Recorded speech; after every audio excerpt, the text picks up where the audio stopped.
I've heard that if you lie to yourself often enough, you will believe your own lies. Well, I've been lying to myself that I was in full control of this mission all day, and I still wasn't believing my own bullshit. As always, I had a plan. We had enlisted the help of Al, after a fashion.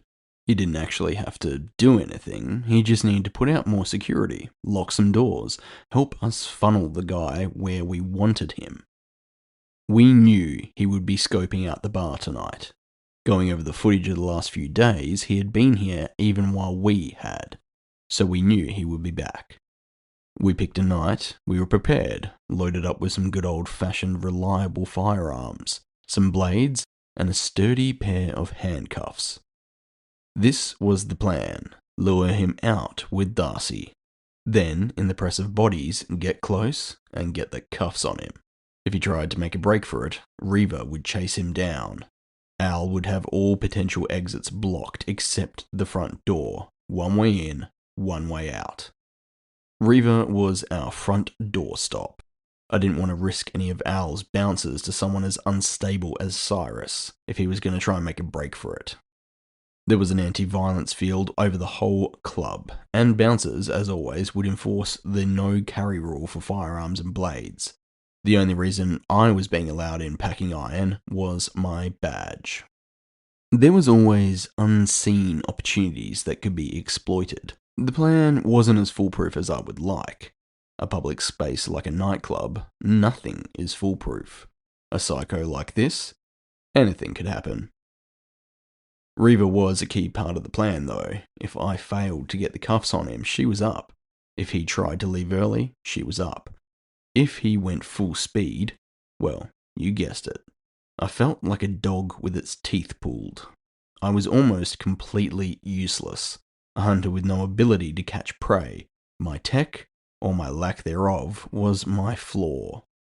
Cyrus, on the other hand, was a half djinn, and their bodies retained a small vestige of the magic from their full-blood sires. A pure-blood djinn was a creature of magic, it flowed in their veins. They were fast. They had evolved to hunt in the deserts of the Middle East in the dark of night. They had speed, stealth, endurance, and so many other abilities enhanced by magic.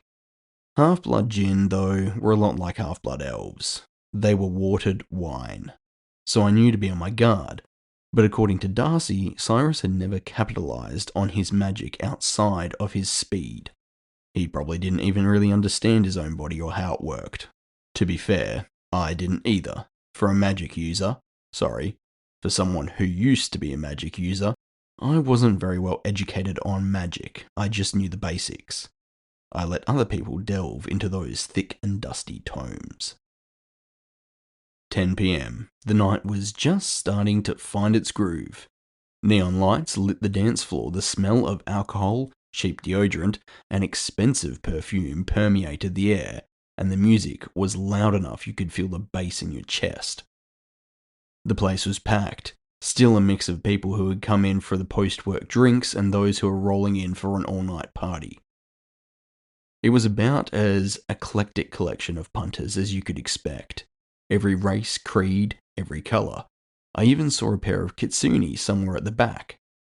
Darcy had arrived a few hours prior, through the back door. Last thing I wanted was him spotting her in the street before she could make it to the club. Too open, too many uncontrollable factors. She had been chilling out with Al. God only knew what they were talking about for the last couple of hours. She was to emerge around about now, stay close to the bar, where I was stationed, keeping a low profile. Kind of. I told Darcy to act nervous. Turns out she didn't need to act very much. Reva was to watch the door from her end of the bar. Fia had been granted access to the surveillance cameras, our bird's eye view linking us all together. Darcy was dressed bright, not dissimilar to when we had first met. It wasn't unusual for her. This time, though, it wasn't just a fashion statement. I wanted Cyrus to find her quick and clean. I didn't want to lose her in the crowd. Just stay cool, I said into our private comm channel. Everyone, act natural. Sure, I'll act natural for someone who's waiting to be, what do you reckon, killed or kidnapped? Darcy sounded more pissed than nervous. "You're gonna be fine, girl," Reva reassured her. "We've got every angle covered." "She's cute. Is she single?" Fia asked me over our private comm connection. I muted my audio to the others. "Really? She lives on the other side of the country. I can still admire her. From afar." I rolled my eyes. "I don't think she even bats for your team." Fia sighed and I opened my audio back up to the group. "Okay, team. Everyone stay sharp. I've got eyes on the door. As soon as he enters, I'll give the signal. Once he has eyes on Pixie, we engage. With any luck, he'll be so focused on Darcy he won't see the rest of us coming until it's too late." "I'd rather not be the focus of anyone." I had eyes on her from my position further down the bar. She was looking pale and nervous. I remembered she didn't like confined spaces and crowds. Fia must have clued in too. "You okay there, Pixie?" "Yeah," she said in a tone of voice that really didn't sound okay. "Yeah. Oh gee, I got this." "You're doing great." She really wasn't. Her nerves were palpable. "I know. Why don't you get a couple of drinks while you wait?" Reva suggested. "Good idea." She flagged down the barman. "Vodka, straight, and keep 'em coming." "Damn, girl can drink," Fia said just for my ears. "I think I'm in love." I shook my head but didn't reply. We waited only half an hour or so for our target to appear. Fia chimed in over the comm before he even walked through the door. "Creepy guy incoming." Darcy noticeably tensed. She began to turn towards the door. "Eyes on your own work." She looked back down at her drink, on the bar, just as he stepped through the door. "Remember, you can't spot him.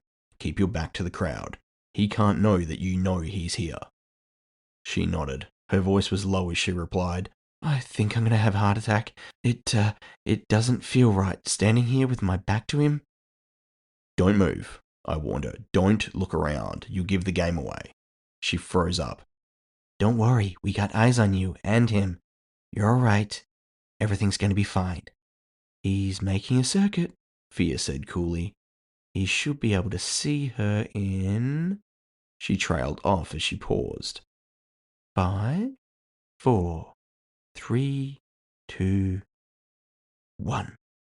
He had moved to the opposite side of the dance floor that split the room where he had entered. Not heading towards the bar straight away, I watched him out of the corner of my eye. He was scanning the room, looking for someone. Well, someone in particular. He was dressed for the scene. Black hair cropped short and styled. A blue silk button-up with sleeves rolled all the way up. It almost blended with his pearlescent black skin at the right angle. Leather pants, that was a ballsy move, and what looked like some sleek black leather boots. It didn't take long for him to spot Darcy. I watched him over the rim of my glass. With those eyes, though, you couldn't tell exactly where he was looking. Black where the whites should be, set off by a blue iris that almost glowed. They took in everything, picking out all the details. I could spot a fellow hunter a mile away. Not a hunter in any official sense, but a predator. If I wasn't careful, he would spot me too. I kept my vibe casual, eyes on the crowd, trying not to be conspicuous by avoiding him. It was easy to overcompensate in this kind of situation. Instinctively, I tried to use my other sight, the vision that had been a tool and second nature to me for my whole life. But nothing happened. My vision blurred slightly. No energy signals, no data streams, nothing. I ground my teeth as I watched him in my peripherals. What the hell was I doing here? Who was I kidding? I couldn't even scope the fucker out properly. I couldn't really use any of my augments. No punch dagger. My Hermes defunct. Legs scratch built. All I had was one functional arm shield and an old Beretta PX4. A can-do attitude would only get me so far. "Doesn't look like he has anything tucked away in those skin-tight pants of his. If he had iron, I'd see it," Fia said, watching through the cameras. "The shirt is kinda loose. If he doesn't have a blade under there somewhere, I'd be pretty fucking surprised. But at least he doesn't have any augments. Well, nothing dangerous anyway. All of his limbs were flesh and blood. A few streaks of silver played across his face. The usual kind of thing. I suspected that having been a professional killer with a magically enhanced body, the less tech there was for people to hack, the better. On top of that, I doubted the kind of surgeons he had access to were going to be doing any high-class work. Assassins. No, he wasn't an assassin, he was a hitman. And they didn't get paid as well as people thought. Not at a street level, anyway. He didn't make a beeline for Darcy, he shifted with the crowd, enjoying some of the eye candy on display and drinking in the atmosphere. Reaver shifted into the crowd behind him as he slowly closed in on Darcy. Fia gave Darcy the heads up. He's coming to you, closing in on your position now. I could see her going even more pale, if that was possible. She was muttering under her breath. I could just make out the words. Keep it together, keep it together, keep it together. Reaver, as soon as he makes contact, be ready. He might make a break for it with her. No, Fia said for my ears only. I know his sort. He's going to want to put the fear of the gods into her. He'll string this out. I grimaced. She was right. I didn't want to traumatize Darcy any more than I had to, but I started to move. I stumbled as I made my way along the bar, feigning a lack of sobriety. I stopped a couple of meters from Darcy and began to mumble a comment to the slender elf beside me. He eyed me like I had shit in his shoes. How's it going? I slurred, meeting his eye. I looked to the she-elf on the other side of him, and he put his arm around her protectively. Girls are nice. I made a few harmless comments, doing my best to keep them engaged while I tried to flag the barman down. But what I was actually waiting for was the sound of Cyrus's voice over Darcy's comm. As soon as he made contact, that was my cue. I didn't have to act the fool very long. An exotic, deep tone invaded our comm line. It was an accent I couldn't place, but I didn't have to guess who it belonged to. Hello, kitten. My skin crawled. I slid off my stool, falling into a group of people between me and Darcy. Drinks hit the floor. People swore and pulled away, opening up a gap for me to cross, still feigning my drunken state. Watch it. What the fuck? Taxi! Ah, my drink! I cannoned into Darcy, colliding with her and bracing against her to keep my balance. I looked up into her fear-struck face, her eyes wide, her lips pale. His hand lay casually on her shoulder. I'm so fucking sorry, love. I didn't mean to... I started to straighten up when that hand left her shoulder and grabbed me by the collar. What the fuck do you think you're doing? Cyrus had pulled me off Darcy effortlessly, with one arm now standing nose to nose with me, his breath in my face, his eyes full of rage. I knew what I had done. I had just ruined his perfect moment. He must have been planning this moment for weeks, then I had come across and cock-blocked him. How tragic. With my right hand, I had been idly patting my chest down as though I was looking for something. Fucking hell, man, just chill, yeah? His eyes narrowed. I winked and then whipped out my pistol from inside my vest. I had it pressed against the underside of his jaw before he could even blink. He froze, all pretense of my wasted demeanor vanished. With my other hand, I held his wrist, keeping us close together so none of the punters could see my weapon. The look in his eyes shifted from anger to fear and back again. Go on, I said softly, just loud enough for him to hear. Just you try and outrun a bullet at point-blank range. I'll redecorate the bar in an interesting new shade of red. Jinn have blue blood, he replied coolly. Why doesn't that come as a big fucking surprise to me? The corner of his mouth twitched, betraying a smile. Let me see. Creative approach. His eyes roamed the room. No backup. And an attitude problem. You must be a hunter. Clever cookie. Got any other insights? His eyes flicked to my white forelock, and I sighed internally. Damn it. I really should start dyeing that. Well, well, I've heard of you, but you're on the wrong side of the country. He turned to Darcy, moving his head slowly, just barely, but enough to include her in the conversation. She froze up with the attention back on her, terror in her eyes. Even with my gun pressed into his jaw, she still looked like she wanted to pass out. Friend of yours, kitten. Or did you get a good lump sum for turning me in? Hunters ain't cheap. There was the barest shake of her head. Then her lips began to quiver. I cut her off before she could start. I do a lot of pro bono work, I said, pressing the gun harder. Now listen up. I nodded to Darcy. She is going to get gone. I had to get her out of harm's way. Then you and I are going to go out the back to a little holding cell I've arranged, and we're going to have a good old yarn while we wait for the cops. I grabbed him by the shoulder, keeping the gun pressed close to him, and spun him around, his back to Darcy as I cuffed him. He didn't even resist. Don't go far, kitten. I cut him off with a prod from the gun. Shut the fuck up. I locked eyes with Darcy. Go on, get back to the room. I'll meet you there. She gave one last shaky nod and fled for the door. Such a nice girl, he said casually, watching her go. It's so good to see her doing well. And with friends, too. I turned him further around and began to march him to the back of the club. I'm pretty sure that shut the fuck up statement of mine was pretty self-explanatory. He chuckled. I'm curious. Did you know who we were before we bumped? He emphasized the word, into each other. Only took about half an hour chat with her, bit of research, I said vaguely. You killed too many girls, stopping after her sister. That gave it away. He chuckled. Oh, the other girls, they were just a warm-up. I knew who the whore was all along. I just needed a bit of practice first, to keep my head in the zone, you know. You're sick. He turned his head to regard me out the corner of his eye. Don't tell me that you don't enjoy that final moment when you pull the trigger and the light in their eyes fades to black. The primal taking of a life.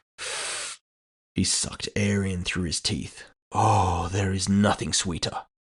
It's a privilege only killers like us feel. You're a piece of work, Hawk, I'll give you that. You're one sadistic twist. You and I are the same. We're killers, Black Dog. We aren't the same. I don't kill for fun. For fun, for money. It's all the same. There's no shame in it. I won't lie, blowing a hole through you right now would bring me pleasure. But I get paid more if you keep breathing. Ha ha ha, so it is about the money. How refreshingly genuine of you. We had to slow to a stop as the crowd surged from the dance floor. He straightened up. If I were you, I would pull the trigger. But you won't. Too many innocent people around. You want to put that theory to the test? I jabbed him with the pistol in his ribs to emphasize my threat. I realized after I said it, I was bluffing.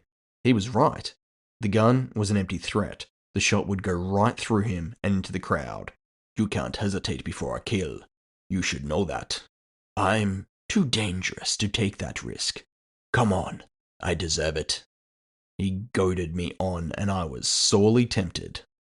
You'll never achieve anything if you aren't willing to make a sacrifice or two. The crowd suddenly surged with the music again, and we were pushed sideways. I kept the gun on him but lost my grip on the cuffs.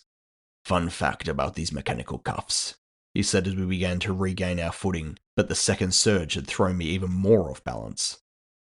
The lock has a certain resonance frequency. Vibrate them at just the right speed. I groped for the cuffs and missed. Too late I registered that last comment. Too late I saw what he intended to do. I jerked forward to grab him. The back of his head came swiftly back and cracked me in the nose. I staggered, one hand flying to my face, the other one gripping my pistol so hard that he couldn't disarm me. I had panicked. Rookie error. In the time it took me to stop seeing stars, he had vanished. His magic-enhanced body, the preternatural speed of the djinn, was so quick I couldn't have reacted if I wanted to. There was a crash from the bar, glass smashing, and screams. I turned to see Cyrus holding half a broken bottle to a young woman's neck. She quivered in fear, the group of her friends around her screaming in terror and pulling back. He locked eyes with me, pressing the glass until it drew blood from the girl's throat. I raised my pistol, but I couldn't get a clean line on him. Never forget this, Hunter, he yelled over the music. Action is key. Don't think, do. He drove the glass into her neck, Blood sprayed all over the bar and she fell to the floor, clutching at her throat. He disappeared at speed again. "Reva, the door!" I looked around the crowd wildly. A part of me just wanted to let off rounds to get everyone to hit the deck, but that wasn't how it was going to go down. They would panic. It would be even worse. No one outside of the area of the bar had actually seen what had happened yet. The music thrummed too loud. The screams didn't carry very far. Another cry of shock from my side. "To your right," Fia said over the comm at the same time. I turned, ignoring my broken nose and blinking through the pain radiating through my face. This time, he was holding a long, shiny cocktail skewer right over the eye of a half-orc man. Using the green skin for cover, he looked at me over his shoulder. "You still haven't learned. Act. This mongrel will die anyway. You may as well speed up the process. Put a bullet right through us both." I raised my pistol, sighting for his face over the half-orc's shoulder. I didn't even notice I was shaking my head. There wasn't enough of him showing. The crowd behind him was too thick with innocent victims. "I'm trying to set you free, Hunter." The skewer went in deep, fast. The guttural scream was enough that half the club was at last alerted to our presence. Cyrus vanished in the crowd. "I'm gonna kill him," Reva said in my ear. I could just see her at the door holding the line.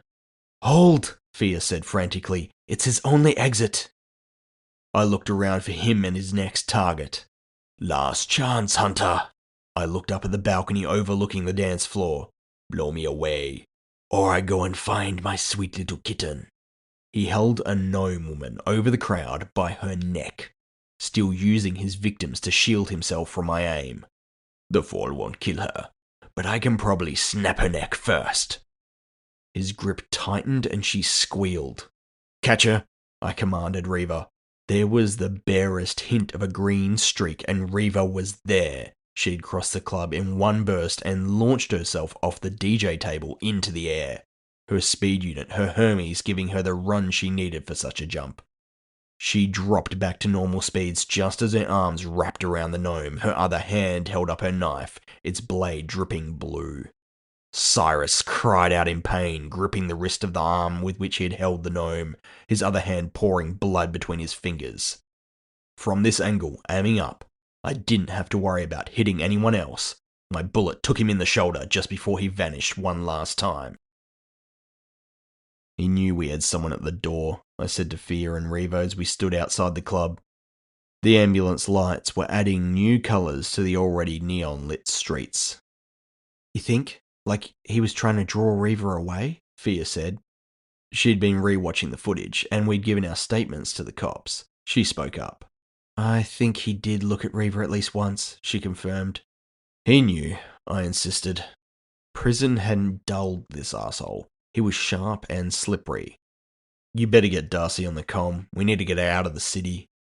Fia gave a grunt of confirmation. I shook my head. I should have wasted the fucker when I had the chance. Reva was watching the ambulance pull away from the curb and airlift straight up. "We'll find him." She didn't look away from her view as she spoke to me. Just continued to watch the blue and red lights flash, disappearing into the night. The half-orc man was dead. The girl at the bar probably wouldn't make it. The gnome had a crushed larynx, but she'd be okay. More blood on my hands. More dead at my feet. Fia came back to us, her voice nervous. Guys? Darcy isn't answering." My heart skipped a beat. What? "I even tried to bypass her system and force her to answer. Her line is completely dead." The apartment was a good 30-minute walk from here. I got to my feet and broke into a run. I felt a rush of air as Reva burnt through her second burst of speed to get ahead of me. Even after she used what she had, she would still make good ground. She was faster either way. "Do we have any way of tracking her?" Fia muttered as she worked. Not sure." "That's not what I want to hear." "I'm trying. Any way I have to track her is tied to her comm. She must have a dampener on her or something to stop the calls coming through. It's blocking the tracker." I was pushing myself faster and faster. I could feel my synthetic nerves burning. The legs I was equipped with weren't up to this task. They weren't built for it. "Why would she have a dampener on her?" Fia muttered under her breath, talking to herself. She wouldn't. It's Cyrus. It's gotta be. I didn't know how. We had kept him at the club long enough that she should have been able to get a cab and get clear. Unless she'd hung around, or gone slow. Who knows? I was hoping she was actually back at the apartment, spark out on the couch. My heart was going 1,000,000 miles an hour. I never wanted my Hermes to be active more than I did right now. I ran. I ran like my own life hung in the balance. I ran to the point I thought my legs would give out. And when I finally made it back to the hotel apartment... Fear. I want footage from every fucking camera in the district.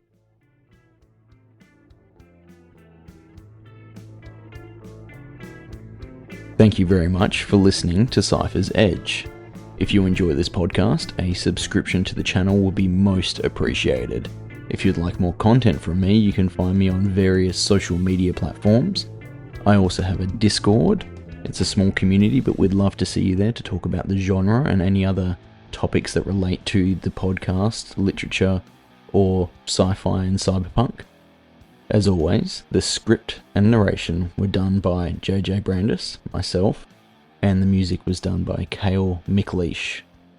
Copyright Cyphers Edge 2026.